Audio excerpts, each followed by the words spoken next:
মামি তুমি ভিডিও বানাবে না, বললে যে হোলির ভিডিও বানাবে। না রে ভিডিও বানাবো না, শরীরটা একটু ভালো নেই রে। কেন, কি হয়েছে? এই যে দেখতে পাচ্ছিস না চশমা পরে বসে আছি। তুমি কেন চশমা পরে বসে আছো? চোখে খুব সমস্যা হচ্ছে, ফোন তো দেখতেই পাচ্ছি না, কি করে রিল বানাবো? ওহো, চোখ দিয়ে জল পড়ছে। আমি ভাবলাম তুমি হোলির ভিডিও বানাবে।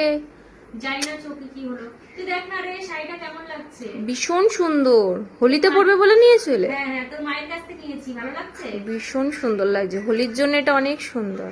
দেখা যাক হোলিতে কি হয়, চোখটা ভালো হয়ে গেলে কিন্তু ভিডিও বানাবো। হ্যাঁ ঠিক আছে, তুই কিন্তু আমাকে ভিডিও বানিয়ে দিবি, এই শাড়িটা পরবো।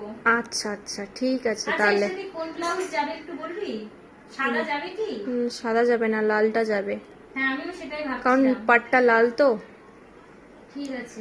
ঠিক আছে তাহলে, আমি ভাবলাম তুমি ভিডিও বানাবে, কিন্তু আজকে তো তুমি ভিডিও পোস্টই করবে না বলছো। হ্যাঁ রে, চোখটা ঠিক হয়ে যাক তারপরে আবার ভিডিও বানাবো। ঠিক আছে।